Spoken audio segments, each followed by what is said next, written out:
The night Gareth Pendleton came within a breath of dying, he was eating the finest meal of his life. That is where the story begins, and for a long time it nearly ended there too. A private dining room on the 54th floor of a glass tower in downtown Toronto. A woman named Serena seated across from him, her smile as polished as the silverware.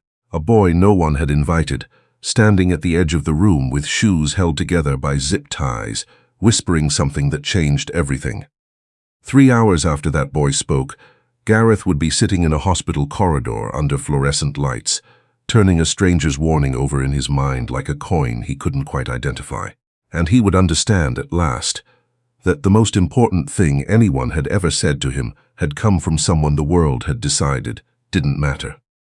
This is that story. Gareth had built Pendleton Biotech over 28 years from a converted garage in Kitchener to one of Canada's most recognized pharmaceutical companies. At 57, his name appeared regularly in the financial pages of the Globe and Mail, usually alongside words like steady and privately held. He lived alone in a townhouse in Rosedale, drove a sensible Volvo that embarrassed his executive team, and had never, in nearly 3 decades of business, made a decision that kept him awake at night. Serena Moss was the first exception. She had walked into a fundraising gala for Sick Kids Hospital 26 months ago, and Gareth, a man who prided himself on reading rooms, reading people, reading situations the way other men read spreadsheets, had simply failed to read her. She was 41, a consultant with an impressive resume and a sharper mind, or so it had appeared. She laughed at the right moments. She asked questions that suggested genuine interest. She remembered, weeks later, the names of people he'd only mentioned in passing. He had thought this was affection. He had been wrong.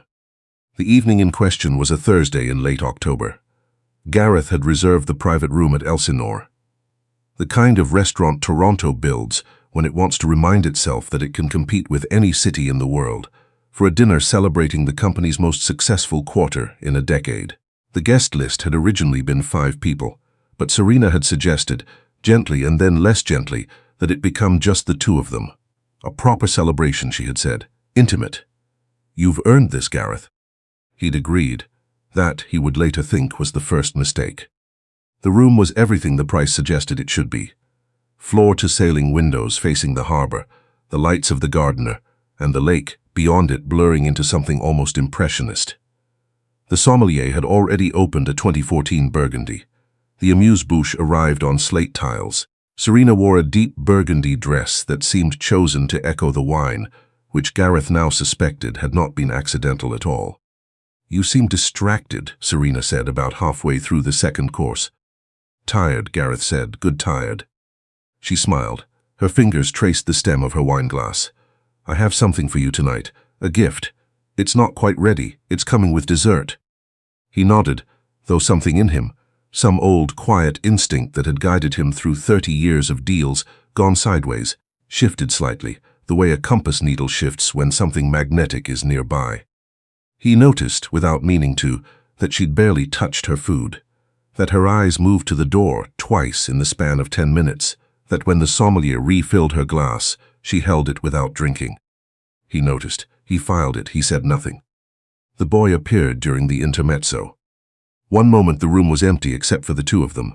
The next, a small figure was standing near the service entrance, breathing hard, dressed in a jacket 3 sizes too large and jeans with a tear across the left knee. He was perhaps 11 years old, with dark eyes and a smear of grease along one cheekbone. His sneakers were laced with zip ties. Gareth stared. Sir, the boy said quietly, but without hesitation, don't drink what's in that glass. He was pointing at the crystal tumbler near Gareth's right hand, the one the sommelier had just filled with a single malt scotch that Serena had apparently requested specially, as a surprise. Who are you? Not unkindly, just genuinely confused. I heard her talking, the boy said. His voice was steady in the way that voices only get when steadiness has been learned out of necessity rather than comfort. Outside, near the loading dock, she was on the phone. She said tonight, she said the scotch. She said it would look like his heart. He swallowed. I thought someone should know. The maitre appeared behind the boy like a shadow. Mr. Pendleton, I am so sorry. He came through the kitchen. Wait, Gareth said. But the boy was already being moved backward, firmly, toward the service corridor. He kept his eyes on Gareth's until the door swung shut between them. The rational part of Gareth's mind told him this was absurd. Street children didn't wander into private dining rooms with poison warnings. This was Toronto, not a crime novel. Serena, whatever her faults, was not a murderer. And yet, the scotch sat 3 inches from his hand, and Serena was in the restroom. She had excused herself precisely 2 minutes before the boy appeared, and she'd ordered that scotch herself, specifically, a brand Gareth had mentioned only once, months ago in passing. He sat very still and thought about the boy's eyes, steady, scared but steady. He moved the glass. Not dramatically, there was no drama in it. He simply reached across the table, placed his own barely touched sparkling water in front of Serena's setting, and moved the scotch to where the water glass had been. Then he folded his hands in his lap and waited. Serena returned from the restroom looking exactly as she always looked, composed, unhurried, a woman whose equilibrium nothing seemed to disturb. She sat down. She reached for her water glass without looking at it. She took a long sip. The dessert came. Gareth talked about the quarters numbers. He asked about her sister in Montreal. He laughed at a story she told about a client in Vancouver. He knew, performing the best scene of his life, because underneath every word, he was watching. 17 minutes later, Serena set down her fork with slightly more force than she intended. She pressed her fingertips to her temple. "Headache?" Gareth asked. "Just the wine," she said. 10 minutes after that, her hand shook reaching for her glass. 20 minutes after that, Gareth was on the phone with emergency services, and Serena Moss was unconscious across the table. He didn't go in the ambulance. He followed in a cab, because first he went back through the service corridor, looking for the boy. He wasn't there. A line cook named Prashant confirmed that yes, a kid had come through the loading dock, scrawny, young, said he'd seen something outside and needed to tell someone inside. "We tried to stop him," Prashant said, but he was fast. Gareth left his card with 3 different people and asked them to call if the boy came back. Then he went to the hospital, where Dr. Fenwick, an attending physician with careful language and careful eyes, told him that the blood work was showing something unusual, possibly a cardiac glycoside compound, plant-based. If Serena had consumed a full dose, which, Dr. Fenwick said looking at the chart, it appeared she had, and if emergency treatment had been delayed by even another hour. She let the sentence finish itself. Gareth sat in a plastic chair in the hallway and thought about a boy in zip-tie laces. The detective who arrived at 11 o'clock was named Lois Farrow. She was somewhere in her late 40s, with close-cropped silver hair and the particular quietness of someone who has learned to find the signal in a great deal of noise. She listened to Gareth's account without interrupting, which he appreciated. "You switched the glasses," she said when he finished. "Yes. Based on the word of a child you'd never seen before. Based on the word of a child who had no reason to lie." Detective Farrow studied him. "We'll want Ms. Moss's phone, her belongings, anything she brought in tonight." "You can have everything," Gareth said, "but first, the boy. I need to know who he is." What they found on Serena's phone was worse than Gareth had imagined, and he had, by that point, imagined quite a lot. There were messages, weeks of them, with a contact saved only as TM. The content was clinical in its precision.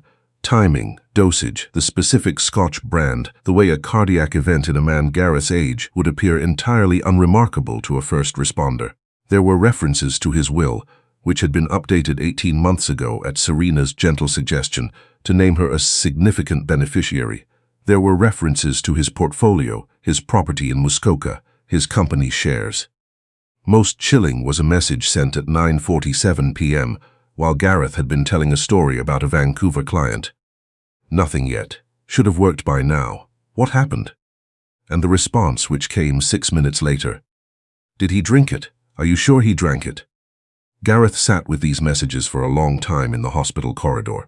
Then he put the phone in an evidence bag and handed it to Detective Farrow, and he did not look at his hands, because he did not want to see whether they were shaking. He did not sleep that night. He spent it driving, up Yonge Street east on Bloor, through the quiet blocks of Cabottown and back again, thinking about the footage the restaurant had pulled, which showed the boy slipping in through the loading dock at 9:31 p.m. and being escorted out 8 minutes later. At 6 in the morning, he called a shelter coordinator he knew through the company's giving program. She gave him 2 names. He went to the drop-in on Dundas first. A woman named Ingrid Schaefer was unlocking the front door when he arrived, and she took one look at his coat and his sleepless face and said, "You're not here for breakfast." "No," Gareth said. "I'm looking for a boy. Around 11. Dark eyes, big jacket. May have come through the loading dock at Elsinore last night." Ingrid said the name without hesitation. "Quinn." Quinn, Ingrid explained, was not technically a resident of anything. He showed up. He accepted a meal, a pair of dry socks, the occasional conversation. He'd been present on the streets in varying degrees for almost 2 years. He was bright. He was private. He was not, she said firmly, someone who trusted easily. Gareth left his number and drove back to Rosedale. He found Quinn that afternoon, sitting on the steps of a closed laundromat on Augusta Avenue, eating a granola bar and reading a battered paperback. The boy looked up when Gareth stopped in front of him, and he did not run, which Gareth would later understand had been a decision, not an accident. "You switched it," Quinn said, not a question. "I did." "Did it work?" "She's in hospital." Gareth paused. "You saved my life." Quinn absorbed this with the particular stillness of a child who has learned that reacting quickly to things is usually a mistake. "Okay," he said finally. "I want to understand how you knew." Quinn looked back at his book, then back at Gareth. "I listen," he said. "People don't think about kids like me being there. We're like furniture, so you hear things." Gareth sat down on the step beside him, not too close. "What did you hear exactly?" What Quinn had heard, delivered in fragments between bites of granola bar, was this: Serena on her phone near the loading dock, speaking quietly but not quietly enough, telling someone named T that the scotch was set and that by 10 o'clock it would be done, and that no one looks too hard when a man his age has a cardiac event. She sounded. Quinn stopped. Not scared, not even excited, just organized, like she was scheduling something. He paused. "I didn't like it." "Why did you come in?" Gareth asked. Quinn considered the question seriously, the way children do when they haven't yet learned that serious consideration is something adults pretend to do, rather than actually practice. "Because she was talking about you like you were a thing on a list," he said. "Not a person, a thing on a schedule." He shrugged, one shoulder. "That's wrong." He bought Quinn lunch at a diner on College Street. Laminate menus, soup of the day on a chalkboard, and Quinn ate with the focused intensity of someone for whom a guaranteed meal is not yet ordinary. Gareth asked no questions about where Quinn slept or where he'd come from. He understood, instinctively, that those questions would close something that was only just beginning to open. What he did ask was whether Quinn would speak with Detective Farrow. Quinn's face closed immediately. "No cops." "I understand, but there are other people connected to this. If we can't place them, someone else gets hurt." Quinn looked at his plate. She wasn't alone. She wasn't alone. A long pause. Quinn turned his fork over once, twice. "One time," he said finally. "I'll talk once. Then I decide what comes next. My choice." "Your choice," Gareth agreed. Detective Farrow was, to her considerable credit, exactly the right kind of person to interview a child who had spent 2 years learning which adults were safe and which weren't.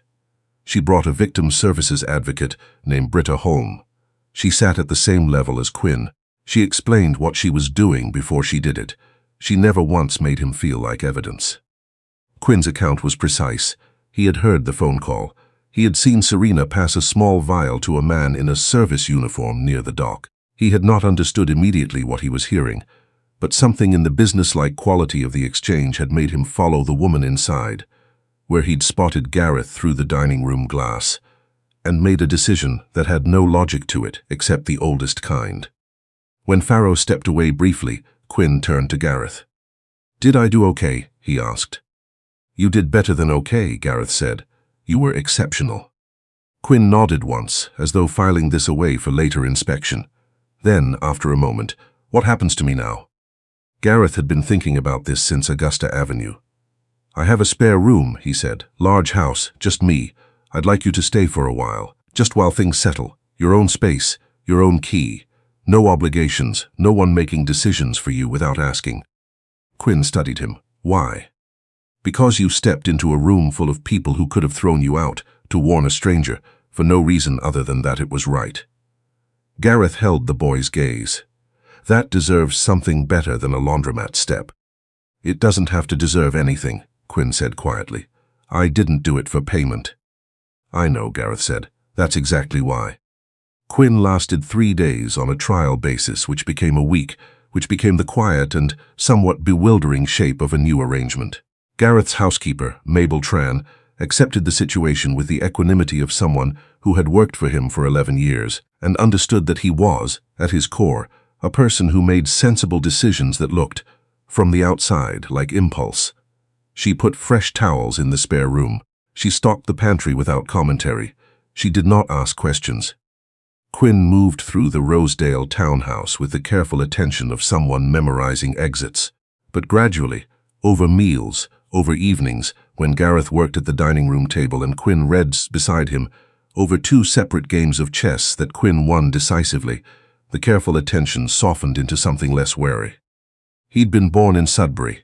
His mother, Annette, had died of an undiagnosed heart condition when Quinn was 9. The neighbor who'd taken him in had moved across the country 8 months later, without particular ceremony. Quinn had not told a social worker because he had watched what happened to 2 other kids in his building, and he had concluded, at 9 years old, that invisibility was safer than the alternative. He'd been invisible for almost 2 years. You're very good at taking care of yourself, Gareth said one evening. Quinn looked up from his book. I had to be. Yes, Gareth said. I know, I'm sorry about that. Quinn seemed unsure what to do with the apology. It was, Gareth suspected, not something he'd received often in a sincere form. He went back to his book, but a few minutes later, without looking up, he said, Your house smells like cedar and old paper. The bookshelves, Gareth said, and possibly the closets. I've had this house a long time. It's a good smell, Quinn said. It smells like somewhere permanent. The investigation moved quickly after Quinn's testimony.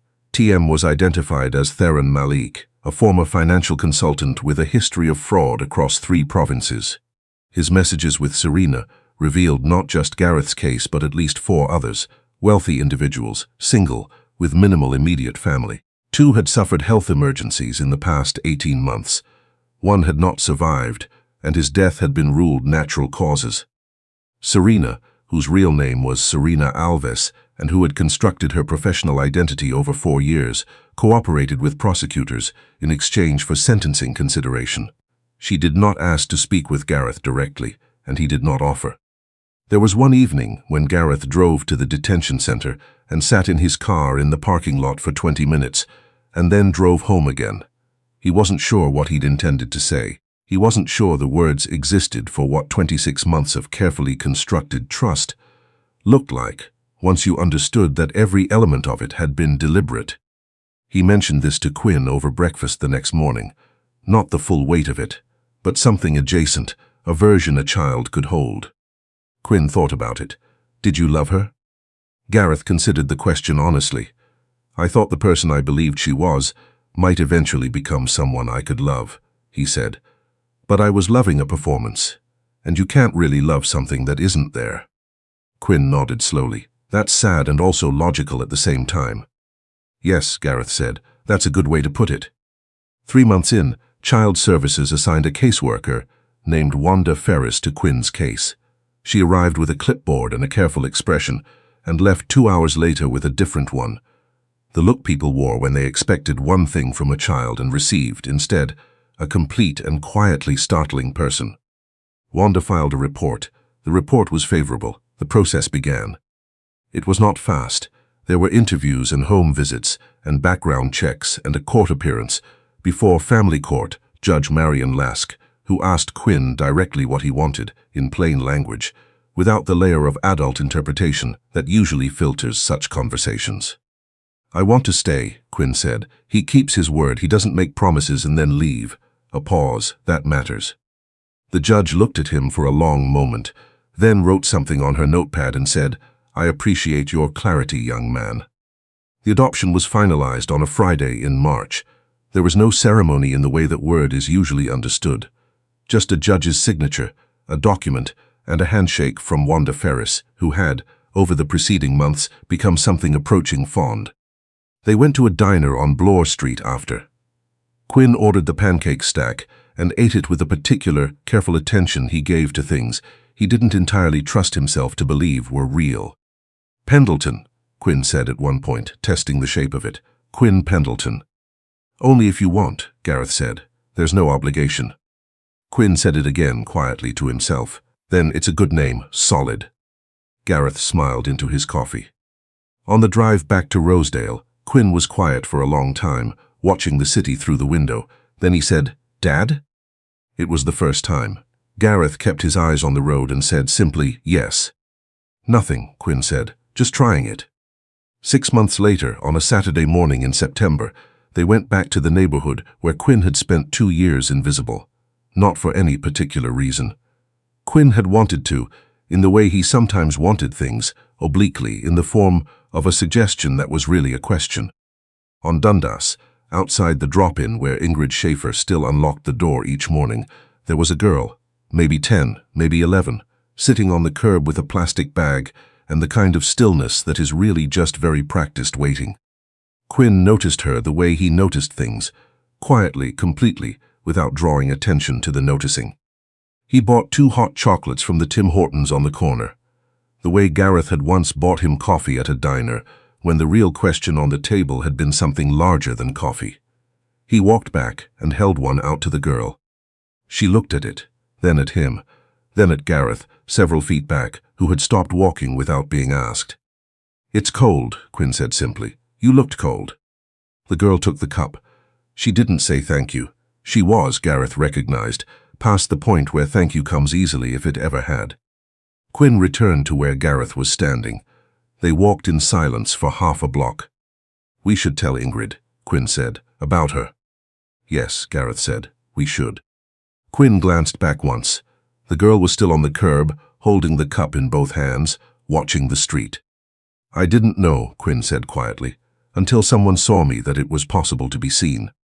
Gareth thought about a boy in a private dining room, pointing at a glass he had no reason to point at, for a man he had no reason to protect. He thought about the compass needle shifting, and the switched glass, and a laundromat step on Augusta Avenue at 6 in the morning when the whole city was still deciding what kind of day it wanted to be.